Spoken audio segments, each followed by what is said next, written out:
This is what I spend as a 23-year-old living in London. Hi, my name is Dill, and ever since graduating university, I've moved back home to London, got a job, and now have to learn to grow up and become an adult. Now, one big part of adulting is learning to manage your finances. Yes, that's scary, yet also attractive word. And with the way the economy is going now, Recession.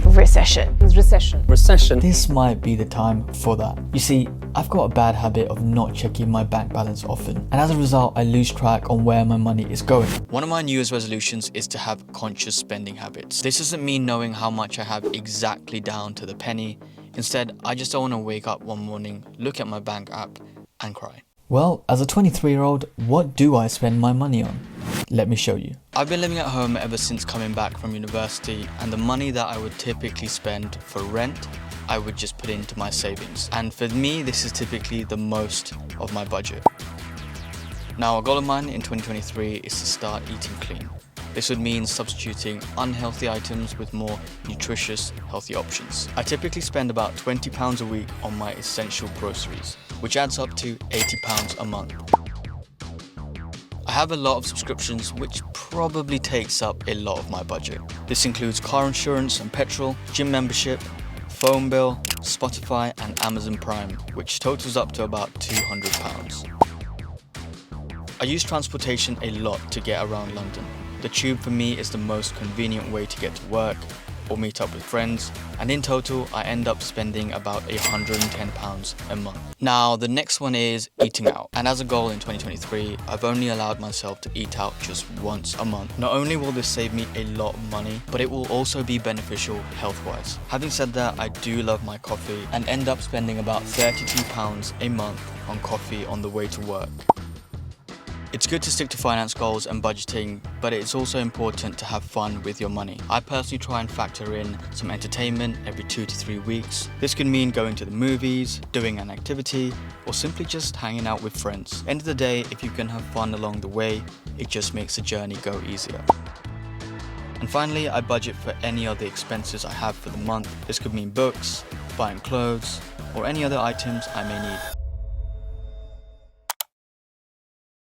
Saving money in your 20s is important because it can help set the stage for your future. It helps condition good habits, and money management is something that's not really taught in school. So understanding personal finance early is really a life skill. The first thing you can do straight away is to create a budget. A budget can allow you to track your spending and identify areas that you need to cut back. You can choose to create a detailed budget or a pretty simple one, but the key idea here is to know where your money is actually going. Now, I use Monzo a lot, and Monzo is basically a banking app. I know this video is not sponsored by Monzo, I wish. Now, basically Monzo has now become my main banking app. It's where I really like to kind of sort my money out, and the key feature which I really like about Monzo is their money pots. These are pots that you can create within the app where you can kind of allocate your money towards something. For example, I've got one pot specifically dedicated to YouTube, so if I have some kind of spare cash remaining at the end of the month, I'd kind of put that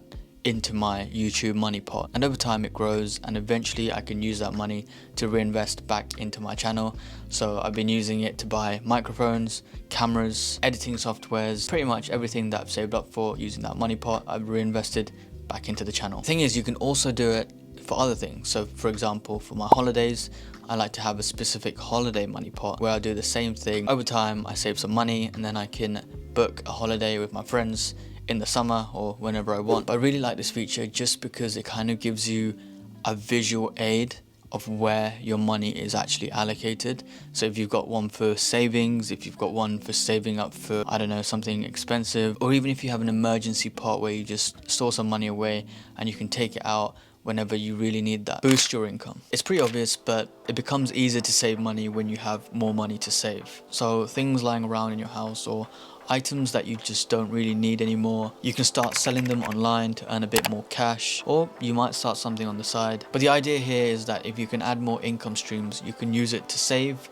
or invest your money. Now, like I mentioned in the previous point, it becomes easier to save more money when you have more money to save, but it can also mean that you end up spending more money. So discipline becomes a huge factor in money management. It can be tempting to go outside and spend money, and trust me, I've done it before. Just having that kind of discipline to hold back really can take you a long way. Sometimes when I think about purchasing something, I would first ask myself, do I really need it? If I do, then I will get it.